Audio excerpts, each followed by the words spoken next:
United Nations, November 18. Dozens of makeshift rafts carrying more than 1,000 people have floated into Bangladesh over the past 10 days, reflecting the increasing desperation of Rohingya Muslims to flee to the violence in Myanmar, the United Nations Refugee Agency said Friday. Unable to pay for the crossing, refugees are building rafts from whatever material they can get their hands on, mostly bamboo poles and empty jerry cans tied together with rope and covered with plastic sheets. William Spindler, spokesperson for the Office of the UN High Commissioner for Refugees (UNHCR), told reporters at the regular press briefing in Geneva, according to details available at UN headquarters in New York. Using paddles made of bamboo and plastic debris, some of these rafts made it to Shahpur DWIP in Bangladesh, a journey of about 4 hours, he added, pointing out that the Naf River estuary between the two countries is about 3 kilometers wide at this point. According to Spindler, more than 100 Rohingya refugees are known to have drowned in shipwrecks and boat incidents since the start of the crisis on the 25th of August, and recent arrivals said they had been waiting for more than a month in desperate conditions on Myanmar shores with food and water running low. An estimated 620,000 Rohingya refugees have fled to Bangladesh since the 25th of August, the UNHCR spokesperson explained. The Kutupalong extension site alone, which was set up soon after the influx began, is now highly congested, sheltering some 335,000 new arrivals, more than half of the influx so far.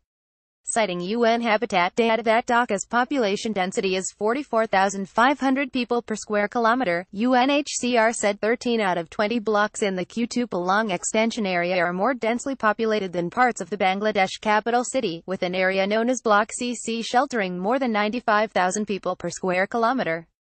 The Euro, despite concerted efforts to deliver more aid and services, the overcrowding and difficult living conditions in the camps and makeshift sites increase health, sanitation and fire risks as well as violence and trafficking, Spindler stressed.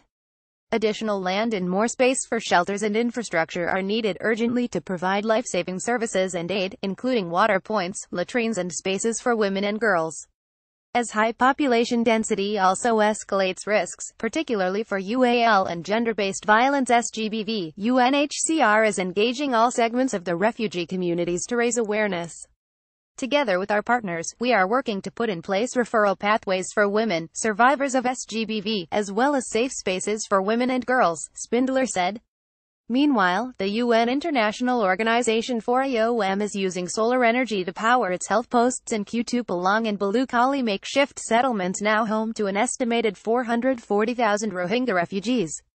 As the demand for our healthcare services increases, solar-powered lighting means we can provide round-the-clock emergency consultations and medicine distributions, Mariam Abdelkarim Speakerman, the IOM Emergency Health Officer in Cox's Bazar, said. Prior to the latest refugee influx, in close collaboration with the World Health Organization (WHO) and the Bangladeshi Ministry of Health and Family Welfare, IOM had been coordinating aid work in the health sector. As people continue to flood into the settlements, pressure on the health sector has steadily risen. The health needs of the refugees are immense. Providing 24-hour lighting helps save lives, Ms. Abdelkarim Speakerman said.